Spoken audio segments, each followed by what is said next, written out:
The felt tip drags across my skin, a wet, cold scratch against the burning warmth of her hand. The sensation is electric, a sharp contrast that makes my breath hitch in my throat. I know I should pull away. We are in the middle of a crowded room, surrounded by the murmur of polite conversation and the clink of expensive glass, and this gesture is too intimate, too raw for the public eye. My instinct, honed by years of careful self-preservation, screams at me to recoil, to retreat into the safety of my professional distance. But I don't move. I can't. The magnetic pull of her touch anchors me to the mahogany bar top. I look down at my palm, watching the black ink settle into the lines of my skin. The numbers are jagged, written in haste, a permanent mark on a surface I usually keep scrubbed clean. This isn't just a phone number scrawled in the heat of the moment. It is a breach. It is a direct violation of the carefully constructed walls I have built around my life. A fissure in the dam holding back everything I try not to want. I didn't come here for this. I chose the Velvet Lounge specifically for its architecture of invisibility. It is a place designed for shadows, a sleek, low-lit cavern of dark leather and darker wood where the lighting is kept deliberately scarce. It's the kind of place where you pay $18 for a cocktail, not just for the quality of the gin, but for the guarantee that no one will ask you who you are or what you do. It is the perfect hideout for a teacher who needs to escape the suffocating weight of being a role model. I am sitting at a small, round table in the far corner, my back pressed against the plush velvet banquette. Spread out before me is a stack of 11th grade essays on the Great Gatsby, their edges curling slightly in the humidity of the room. I am using my red pen to signal that I am working, that I am unavailable. I am correcting grammar, slashing through run-on sentences, and circling misplaced modifiers, trying to drown out the world with the red ink of syntax. But the world is hard to ignore when she is standing 20 feet away. The bartender. She remains unnamed in my head, a figure of pure kinetic energy in a room of static shadows. I have been watching her for an hour, tracking her movement behind the bar with a focus that has nothing to do with literature. She commands the space with a terrifying efficiency. She doesn't rush. Rushing implies a lack of control, and she is the absolute master of her domain. She moves with an economy of motion that is mesmerizing to watch. A precise tilt of the wrist to pour, a sharp snap of the shaker tin, the fluid slide of a glass across the copper rail. The contrast between us is dizzying. I am static, contained, holding myself in a tight protective knot. She is fluid, open, taking up space with an unapologetic confidence that makes my chest ache. Every time she reaches for a bottle on the top shelf, her shirt stretches across her shoulders, and I have to look down at the essays, forcing my eyes to focus on a student's analysis of the green light. I check the room constantly, scanning the faces of the patrons for anyone who might know me. I have spent my career cultivating a persona of approachability, but not accessibility. I am the teacher who listens, who guides, who corrects. I am not the woman who sits in dark bars, watching the bartender's hands, with a dryness in her throat. The lounge is a sensory overload that I usually filter out, but tonight, everything feels amplified. The heavy clink of crystal glasses hitting the bar top sounds like a bell tolling. The air is thick with the scent of citrus peel, expensive gin, and the underlying musk of old leather. Dust motes dance in the single beam of amber light that cuts across the bar, swirling in the turbulence of her movement. I am safe in my corner, invisible in my shadow, until the moment the dynamic shifts. She finishes an order, wipes her hands on a towel, and lifts her head. Her gaze cuts through the smoke, through the noise, through my carefully constructed invisibility, and lands directly on me. The moment she lifts the hinge section of the mahogany bar top to step out from behind the well, the atmosphere in the room shifts. It is a subtle change, a drop in barometric pressure that only I seem to feel, like the heavy, static silence before a summer storm breaks. She is no longer contained by the copper rail or the safe transactional boundary of the service station. She's moving through the open floor, navigating the space between the high-top tables and the leather armchairs with a fluid, predatory grace. I keep my head down, staring at a paragraph about the Valley of Ashes, but the words are blurring into meaningless black shapes. I can feel her approach in the nerves of my skin, a physical weight tracking closer with every step of her boots on the hardwood. She doesn't stop at the other tables. She doesn't check on the couple arguing in hushed tones near the entrance, or the group of businessmen laughing too loudly by the window. She moves in a straight line, a vector of intent directed solely at my corner. The air around my table, usually stale with the smell of old paper and my own anxiety, suddenly charges with a new, volatile energy. She stops at the edge of my table. A shadow falls across the essay I'm grading, blocking the dim amber light I've been using to work. I don't look up immediately. I cap my red pen, the click sounding jarringly loud in the sudden intimacy of her proximity. "You're going to run out of ink before you run out of mistakes," she says. It isn't a standard greeting. There is no, "Can I get you anything?" or "How are you doing tonight?"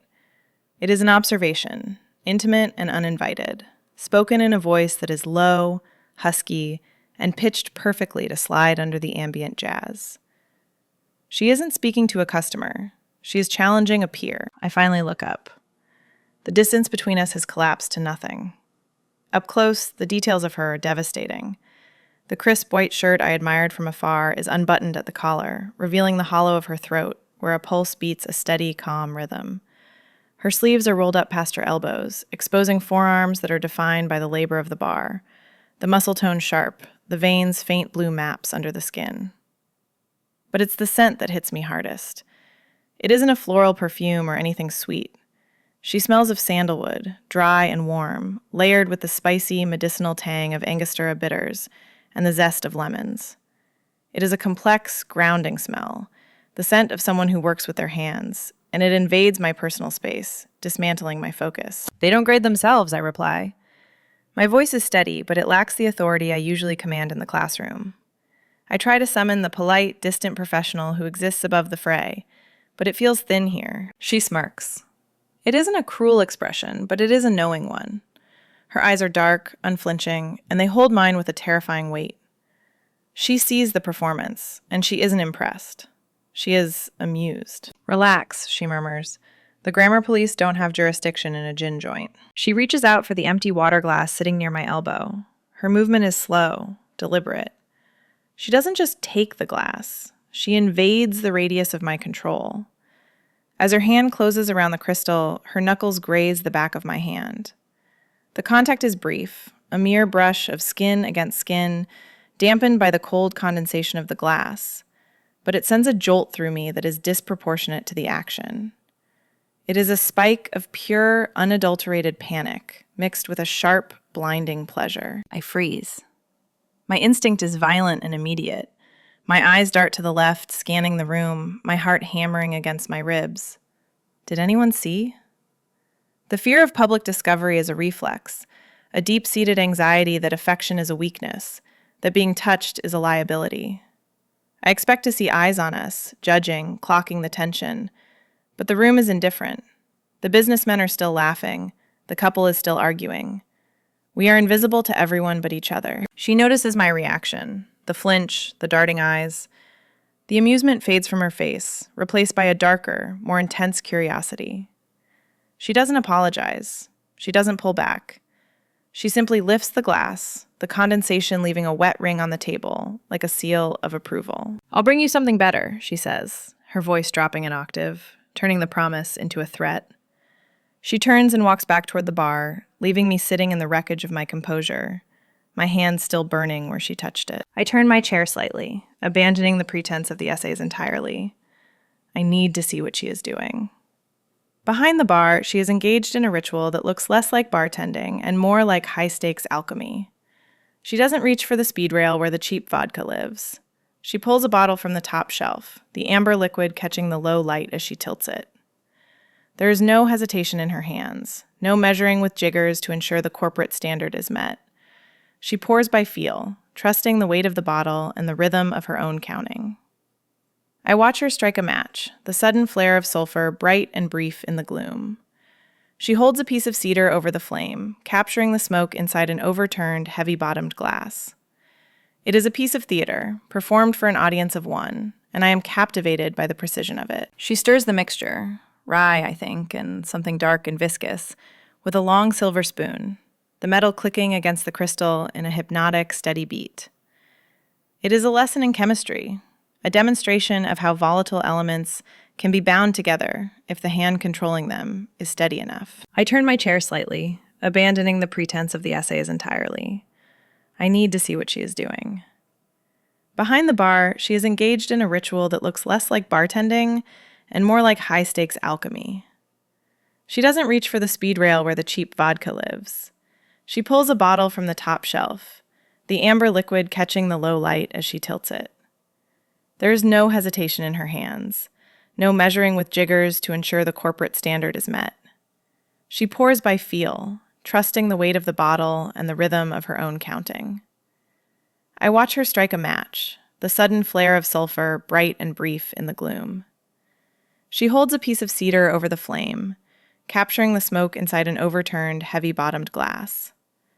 It is a piece of theater, performed for an audience of one, and I am captivated by the precision of it. She stirs the mixture, rye, I think, and something dark and viscous, with a long silver spoon, the metal clicking against the crystal in a hypnotic, steady beat.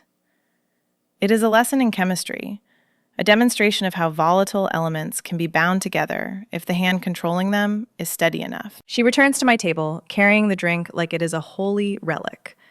It sits on a thick leather coaster, dark and complex, devoid of any frivolous garnish. There is no cherry, no twist of orange peel, no tiny umbrella to soften the blow. It is a serious drink for a serious moment. She doesn't just set it down.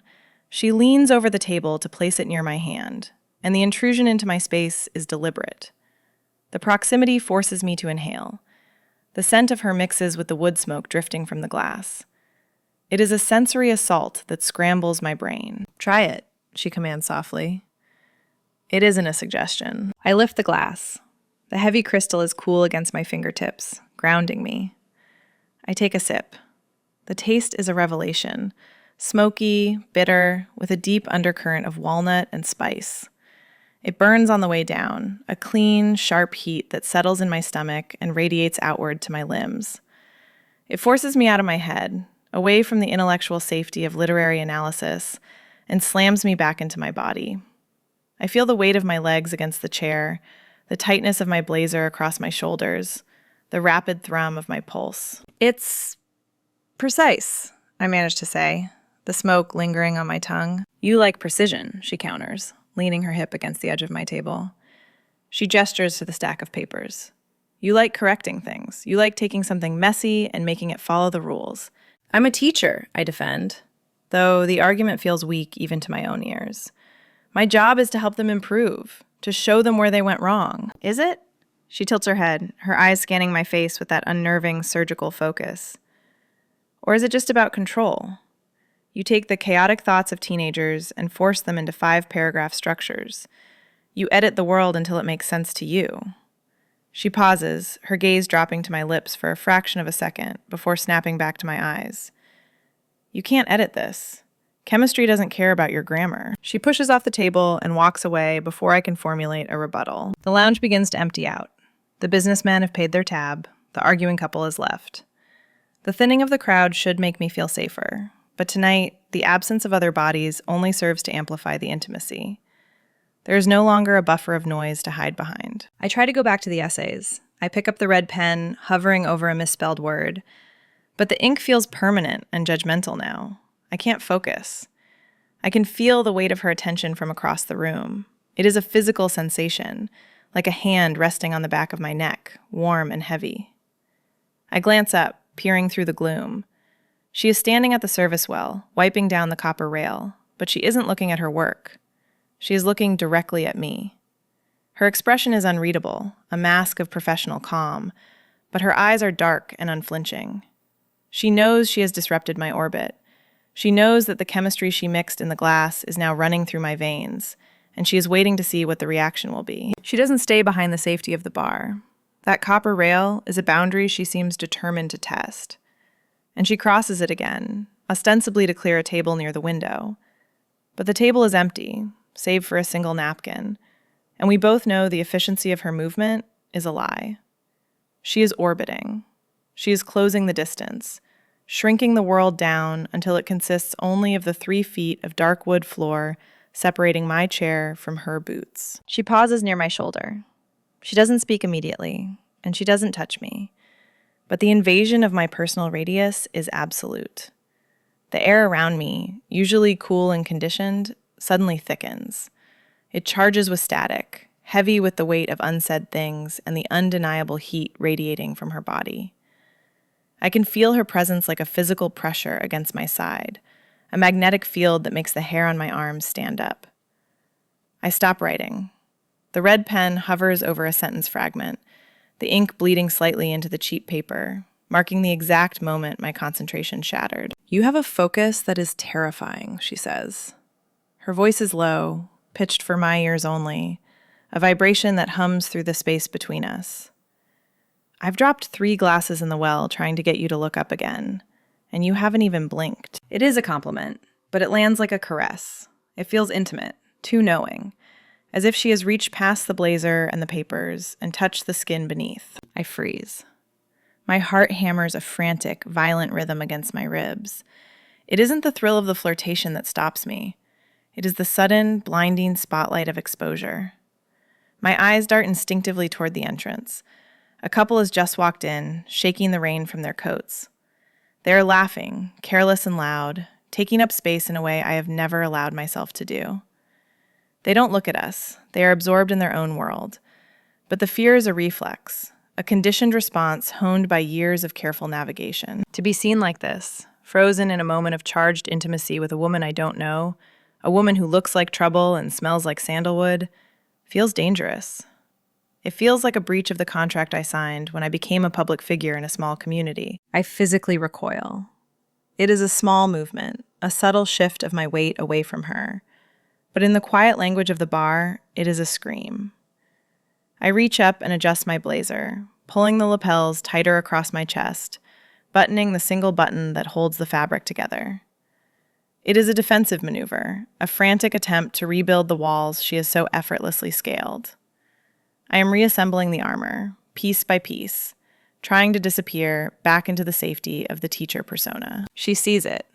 The amusement that had been dancing in her eyes vanishes, replaced by a subtle, flickering hurt. It isn't anger, it's disappointment. "I'm sorry," I whisper. "I have work to finish." She straightens up, the intimacy evaporating as she steps back. The distance reestablishes itself, cold and absolute. "Work," she repeats, the word flat in her mouth. "Right. Wouldn't want you to lose your place." She turns and walks back to the bar, her movements sharp and professional again. She doesn't look back. She picks up a rag and begins to polish the counter with a rhythmic, aggressive intensity. The rejection hangs in the air between us, heavy and suffocating. I look down at the essays. The words are just black marks on a page now. The magic of the lesson plan is gone, replaced by the sour taste of cowardice. The lounge, which had felt like a sanctuary an hour ago, now feels like a trap. The walls are too close, the shadows are too deep. I can feel her silence from across the room, louder than the jazz, louder than the rain against the glass. I can't stay here. I can't sit in this corner and pretend to grade papers while the air burns with the memory of her near touch. The pressure is too much. I need to escape the orbit before I crash. I reach for my wallet, my hands trembling slightly as I gather the papers. I need to leave. I need the cold indifference of the street. I need to run. I signal for the check. It isn't a casual wave. It's a sharp, desperate gesture, a white flag of surrender raised in a war I'm rapidly losing to my own nerves. I need the transaction to be over. I need the sterile, binary nature of a financial exchange to reestablish the boundaries that the emotional exchange has so thoroughly obliterated. If I pay for the drink, she becomes the bartender again, and I become the customer, and the world writes itself into a shape I can understand. She sees the hand raise. She doesn't nod. She doesn't smile. She simply turns to the POS system behind the bar. The sound of the receipt printer is jarringly loud in the quiet room, a jagged, mechanical zzz, zzz of thermal paper tearing through the silence like canvas ripping. It sounds final. It sounds like a judgment being rendered. She walks the 20 feet back to my table, holding the black leather folio. Her walk has changed again. It's no longer the stalking, predatory glide of earlier, nor the fluid dance of the rush. It is stiff, professional, a performance of service that feels mocking in its absolute precision. She places the folio on the table. She doesn't slide it. She sets it down with a deliberate thud, right on top of a student's analysis of Gatsby's Green Light, effectively obscuring the text. "Whenever you're ready," she says. The words are polite, but the tone is glacial. She is giving me exactly what I asked for: distance. And it feels like a punishment. I fumble for my wallet, my movements jerky and uncoordinated. My hands are clumsy, betraying the adrenaline still coursing through my system. I pull out my card, a sleek platinum piece of plastic that signifies a stability I don't feel, and slide it into the leather pocket. I don't look at her. I look at the card, at the embossed letters of my name, grounding myself in the identity I am supposed to be protecting. She takes the folio. She walks away. The seconds she is gone feel like hours. The silence stretches, taut and heavy. I am holding my breath, waiting for the receipt, waiting for the signature, waiting for the permission to leave this orbit. She returns. She places the folio back on the table. I reach for the pen she's provided, ready to sign, tip generously to assuage my guilt, and flee into the night. But she doesn't let go of the book. And then the script flips. Instead of stepping back to let me sign, she reaches out. Her hand, warm and rough and smelling of lemon oil, covers mine. She doesn't grab me. She anchors me. She presses my hand flat against the cool mahogany of the table, palm up. The contact is a shock to the system, a sudden short circuit of every defense mechanism I have left.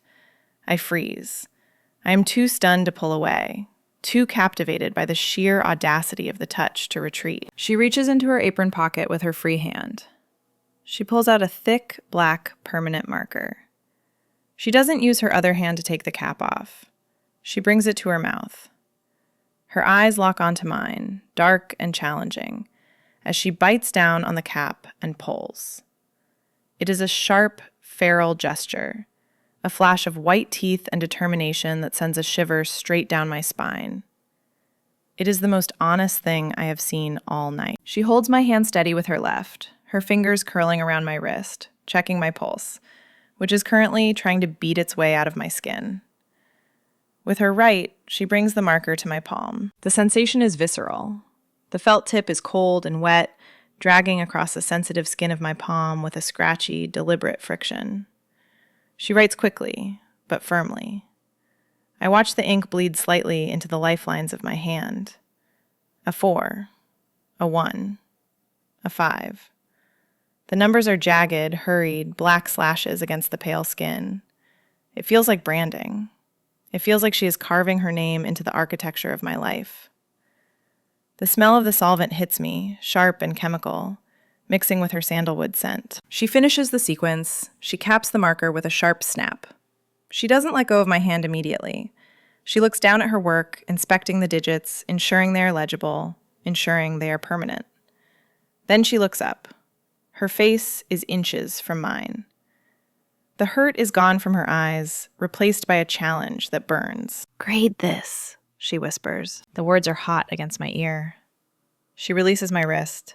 She turns on her heel and walks away. I pull my hand back as if I've been burned, clutching it to my chest like a wounded bird.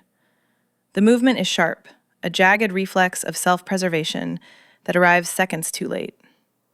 The number stares up at me from the cradle of my palm. It is bold, black, and undeniable against the pale map of my skin. It looks less like a phone number and more like a scar, a sudden alteration of my anatomy that I never authorized but immediately recognize. I scramble to gather my things, my composure fracturing into a dozen sharp pieces. I shove the essays into my leather bag, the red pen clicking against the zipper. The visual clash is violent, the precise academic red ink of my corrections against the feral, hurried black scrawl on my hand. They don't belong in the same universe. One is order, the other is chaos. One is the woman I am supposed to be. The other is the woman who just let a stranger brand her in a public bar. I stand up, my chair scraping loudly against the floor. I don't look back at the bar. I keep my head down, staring at the exit sign, marching toward the red glow like it's a lifeline, feeling the physical weight of her eyes on my back. I push through the heavy velvet curtains and stumble out into the night. The transition is a shock to the system. The air inside the lounge was humid, heavy, scented with expensive gin and the musk of body heat. The air out here is crisp, biting, smelling of wet pavement, ozone, and city exhaust. The wind hits my face, sharp and unforgiving, drying the sweat on my hairline instantly. It should feel cleansing. It should feel like waking up from a fever dream. Instead, it just feels cold. I stand on the sidewalk, the heavy door clicking shut behind me, sealing the warmth away.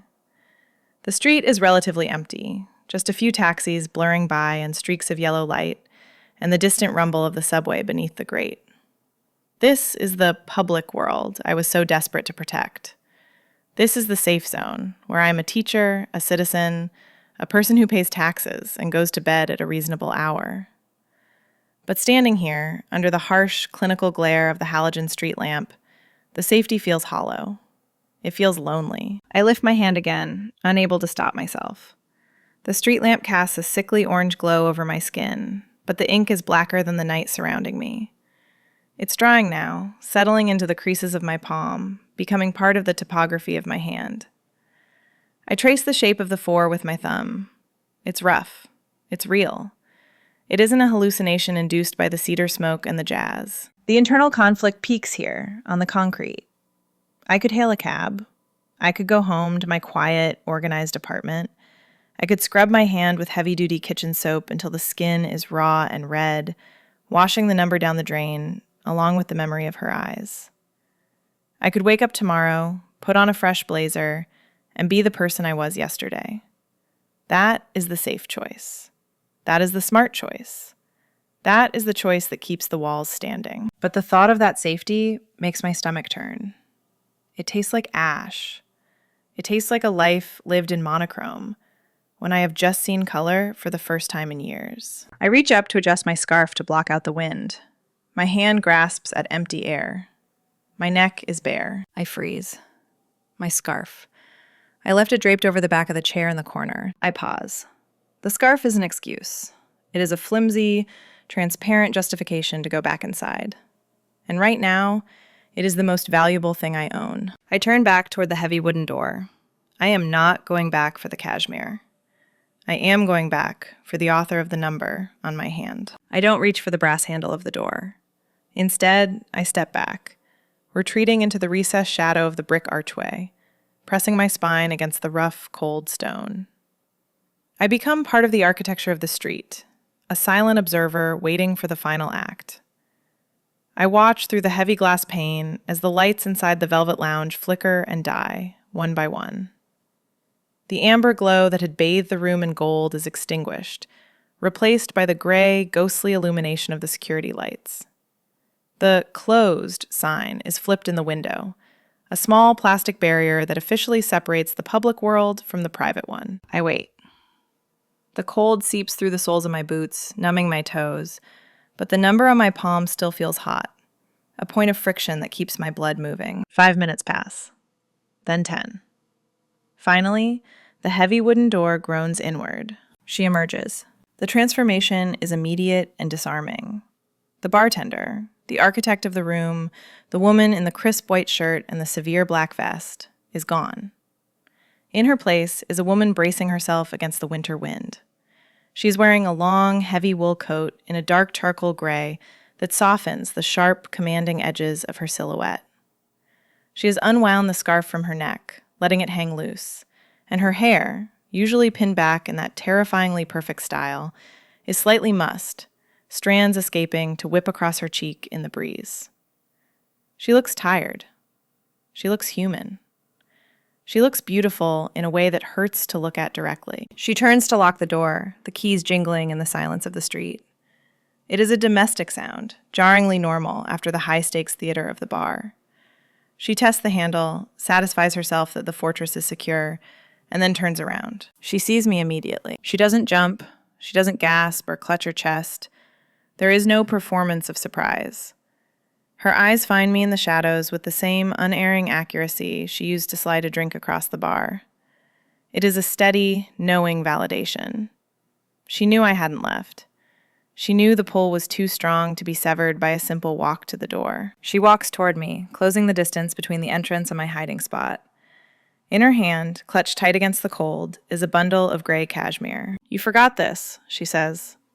Her voice is different out here. Stripped of the bar's acoustics, it sounds softer, carried away slightly by the wind. She holds out my scarf.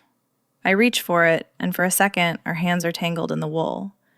The fabric is warm. It smells faintly of her now, overriding my own perfume. "I didn't forget it," I admit, my voice barely a whisper.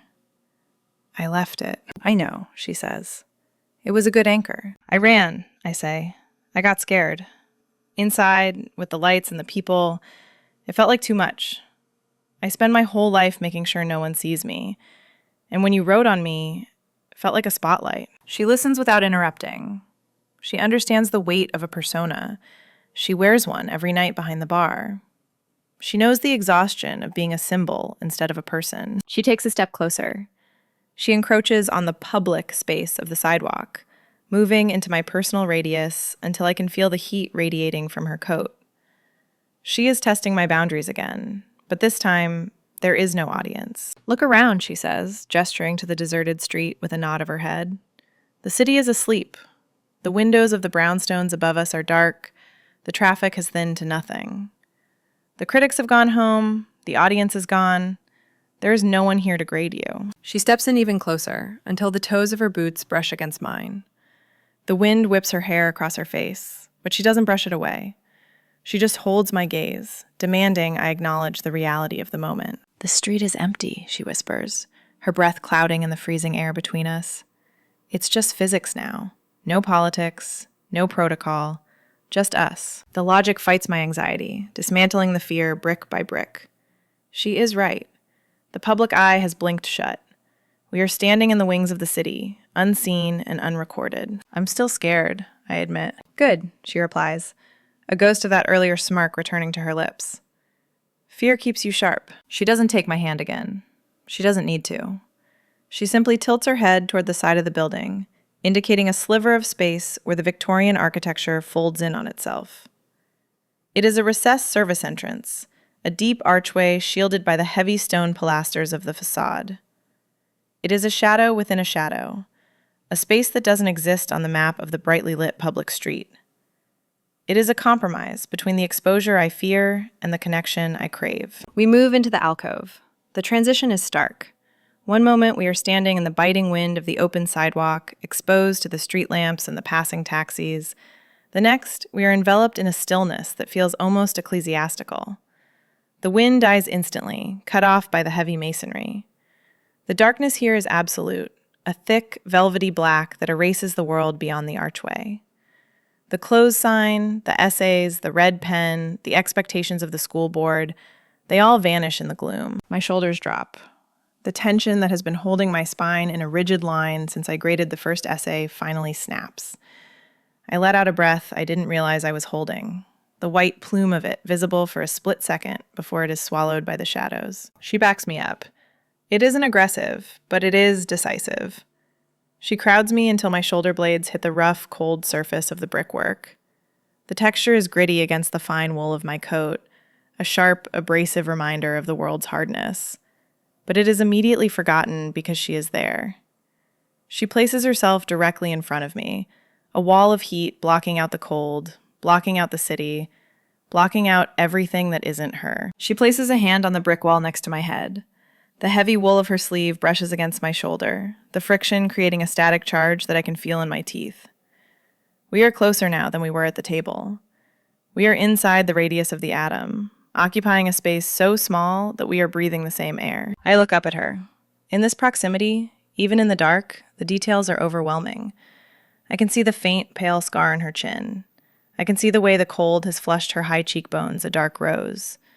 I can see the pulse hammering in the hollow of her throat, right where the white shirt is still unbuttoned, exposing skin to the winter air.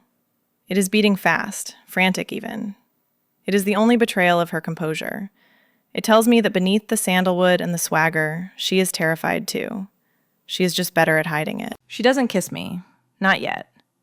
She leans in, slowly, agonizingly slowly. She stops with her lips inches from mine, hovering in the charged space where the air is thin and hard to breathe. It is a question. It is a request for permission. She has chased me to the street, she has returned my anchor, and she has cornered me in the dark. But she will not cross this final line unless I erase it myself. She is giving me the agency I thought I had lost. The ball is in my court. The red pen is in my hand. I don't think. I don't analyze the consequences. I don't worry about the tenure track or the parents' board or the morality clause in my contract. I simply close the distance. I surge forward, eliminating the last inch of safety. The kiss is a collision of opposites. Her lips are cold from the wind, but her mouth is hot, tasting of the night and the lingering, smoky memory of the cedar. It isn't a tentative, testing kiss. It feels like a key sliding into a lock that has been rusted shut for years. The mechanism turns. The door opens. I make a sound in my throat, a low, desperate noise that is swallowed by her mouth. She responds by pressing closer, her body pinning mine against the brick. Her free hand finds my waist, slipping inside the open front of my coat to rest on the silk of my blouse. Her palm is rough, calloused from the bar, and the heat of it burns through the thin fabric. This isn't the polite, dry affection I am used to. It is messy and desperate and absolutely perfect. My hands find their way into her hair, tangling in the dark waves, pulling her closer, demanding more friction, more pressure. For a moment, the world narrows down to this: the scratch of wool, the bite of the cold air on my cheeks, and the softness of her lips moving against mine with a rhythm that feels inevitable. It is a reclaiming. We are stealing this moment from the public world that demands we remain separate. We are carving out a sanctuary in a dirty alcove on a Tuesday night. We break the kiss, but we don't break the circuit. We pull back just enough to breathe, our foreheads resting against each other, our breath mingling in the frozen air. My heart is racing, a frantic drumbeat against my ribs, and I can hear hers echoing it, a synchronized rhythm in the chaos. We pull apart slowly. The separation is physical, a tearing of the magnetic field that has held us pinned against the brickwork. The cold December air rushes into the space between our bodies, reclaiming the territory we stole for a few minutes. It chills the sweat on my neck and dries the moisture on my lips, but the phantom weight of her remains, pressing against my ribs. She doesn't step back into the street immediately. She reaches for my hand again, the one she branded. She lifts it into the sliver of gray light filtering in from the street lamp. The inspection is clinical, a return to the bartender who checks the glassware for cracks before serving. It's smudged, she notes. Her thumb brushes over the black ink. The sharp edges of the numbers have bled, the 4 running into the 1 in a chaotic Rorschach test of sweat and friction. The precision she values so highly has been ruined by the messiness of the contact. The ink stains her thumb now, a transfer of evidence. I can rewrite it, she offers, her voice low, vibrating in the small stone echo chamber. Make it legible. I close my fingers over the digits, making a fist, protecting the ruin. No, I say, my voice steady. I know it by heart now. The admission hangs in the air, heavier than the smoke in the bar. It is a surrender. I am telling her that the teacher, the woman who relies on notes and textbooks and red ink, has abandoned the syllabus. I have memorized the chaos. I am no longer hiding behind the grading. I am ready to be graded. She smiles then. It isn't the smirk from the table, the one designed to challenge and disarm. It is soft, private, a smile that hasn't been rehearsed in a mirror behind a bar. She reaches up, but instead of pulling me in for another kiss, her hands go to my collar. She smooths the lapels of my coat. She adjusts the silk of my blouse where her own hands had bunched it up in the heat of the moment. It is a domestic gesture, startlingly intimate in its mundanity. It feels more significant than the kiss. The kiss was desire. This is care. She is putting me back together before sending me back out into the world. She is ensuring that the armor is straight, even if we both know the person inside has been fundamentally altered. Call it, she says, her hands lingering on my shoulders. When you're done hiding. I'm done hiding, I answer. And for the first time in 10 years, standing in a freezing alcove with smudged ink on my hand, I think I might mean it. She steps back, moving out of the shadows and back onto the sidewalk. The wind catches her coat, billowing the dark wool around her legs. She walks away down the empty street, her boots clicking a steady, confident rhythm on the concrete. She doesn't look like a bartender walking home after a shift. She looks like a woman who has just won a high-stakes negotiation. At the corner, under the yellow wash of the traffic light, she turns. She doesn't wave. She doesn't blow a kiss. She just looks back to ensure I am still standing there, still watching, still caught in her gravity.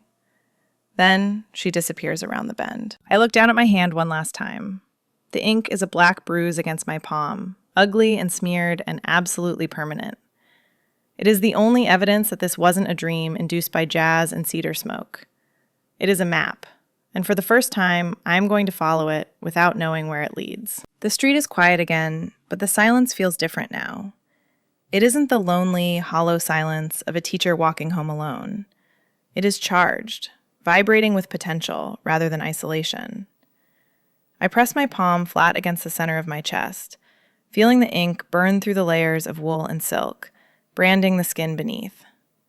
I have the number. I have the memory. And most terrifying of all, I have the want. If you've ever felt the terrifying thrill of a secret written in plain sight, subscribe for more stories.